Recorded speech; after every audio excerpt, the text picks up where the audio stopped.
కొట్టుకోకూరి కొడక ఇద్దరు షరి సమానం పంచుకొని తినుర్రి అని అంటే ఇవాళ రేపు ఎవరు మాట వింటుర్రు. నాకెక్కువ కావాలంటే నాకే ఎక్కువ కావాలి అని పంచాదులు పెట్టుకుంటుర్రు. ఇందుకే కావచ్చు పొత్తుల సంసారం గుద్దుక సచ్చే అన్నారు మన వెనకటోళ్ళు. ఇప్పుడు రెండు రాష్ట్రాల నడుమ నీళ్ళ జవడం కూడా ఇట్లనే ఉన్నది. తాపకోసారి రెండు దిక్కులోళ్లకు నీళ్ళ కాడ కిరికిరి వస్తూనే ఉన్నది. ఇక చూడుర్రి, కృష్ణానది నీళ్ళ మీద మళ్ళేమో అంటుర్రు సార్లు. ఏపీ తెలంగాణకు నడుమ ఉన్న శ్రీశైలం కట్టకాడ రెండు దిక్కులకు నీళ్ల పంచాది ఎప్పటికీ అంతో ఇంతో సిరుబురు అంటనే ఉంటది. ఇక ఇప్పుడు మళ్ళీ ఏమైందనంటే శ్రీశైలం ప్రాజెక్టులకేంచి ఎప్పుడు పడితే అప్పుడు ఎట్లా పడితే అట్లా నీళ్లు ఇడిచిపెట్టుకుంటా కరెంటు తయారు చేస్తుండ్రట ఏపీ కరెంట్ ఆఫీసర్లు అని మేమంటలేము. ఇక ఆ ప్రాజెక్టు పక్క పొంటే ఉన్న పాలమూరు జిల్లా లీడర్లే అంటుండ్రు. కుద్దు మంత్రి సారే మైకుల ముంగట ఊకొని చెప్పిండు. మినిమం డ్రా లెవెల్ మెయింటైన్ చేయాల్సిందే. ఆ లెవెల్ వచ్చిన తర్వాత కరెంటు ఉత్పత్తి చేయడానికి వీలు లేదు. తెలంగాణ రాష్ట్రము కరెంటు ఉత్పత్తిని బంద్ చేసింది ఎప్పుడో, కానీ ఆంధ్ర కంట్రోల్ చేసే కార్యక్రమం చేస్తే ఇప్పటికే ప్రభుత్వ పరంగా ఇరిగేషన్ మినిస్టర్ గారు కానీ సంబంధిత అధిక చీఫ్ సెక్రటరీ కానీ వీళ్ళందరూ కూడా మాట్లాడడం జరిగింది. సంతోషం, ఇప్పటికైనా మీరు గుర్తించారు కాబట్టి ఇటువంటి అక్రమాలకు ఇంకోసారి పాల్పడితే మాత్రం ఖచ్చితంగా రైతాంగం, ప్రభుత్వము, పార్టీ, రైతాంగం అందరూ కూడా సమిష్టిగా పోరాటం చేసే కార్యక్రమం చేసి ఆగో గట్ల అవుతున్నదట. వాళ్ళకిచ్చిన వాటాను వాడుకున్నదేగాక అంతకు మించి తోడుకుంటుర్రట నీళ్లు. అసలే ఎండాకాలం ఏపీ వాళ్ళు ఎట్లా పడితే అట్లా నీళ్లు తోడుకుంటే తెలంగాణ పబ్లిక్ కు నీళ్ళ కష్టాలు వస్తాయి అన్నట్టు గరమైండు మంత్రి సారు.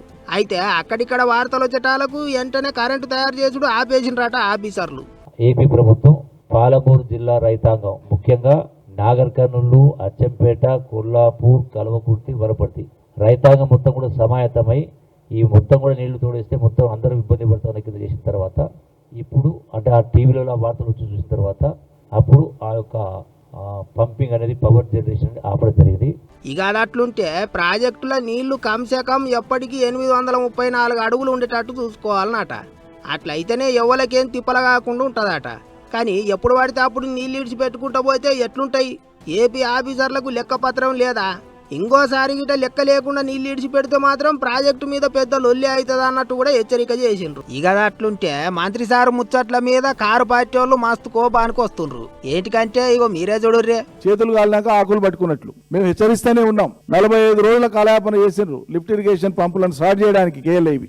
ఏపీ యథేచ్ఛగా ఉన్న నీళ్ళని దోసుకొని పోతుంటే ఓ దిక్కు వాటర్ తీసుకోవడము, ఇంకో దిక్కు జల విద్యుత్ పేరు మీద వాళ్ళంతా కూడా వాటర్ కిందికి డ్రా చేసుకొని ఇవన్నీ చేస్తూ ఉంటే నిరోధించలేకపోయినారు. ఇలా నోటికాడికి పంటలు వచ్చినాయి. మేము 2 వారాల ముందే హెచ్చరించినాం. నిలువరించవలసినటువంటి ఏపీని నిలువరించకుండా నీళ్లు తీసుకుపోయేటప్పుడు అడ్డుపడకుండా నీళ్ళన్నీ పోయి ఇప్పుడు పంటలు ఎండిపోయేటువంటి దశ వచ్చినాక ఇప్పుడు ఇలా శ్రీశైలం ప్రాజెక్టు కాడికంటే ఎమ్మెల్యేలను ఎంబడి తీసుకొని పోతారట. ఏం చేస్తారట?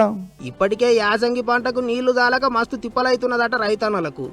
అందుకే శ్రీశైలం ప్రాజెక్టులకేంచి ఇక ఒక్క సుక్క నీళ్లు కూడా కిందికి ఇడవద్దా అన్నట్టు చెప్తుండ్రు తెలంగాణ లీడర్లు. మరి ఇక దీని మీద ఏపీ లీడర్లు ఏమంటారో ఎట్లెట్లయితుందో చూడాలి.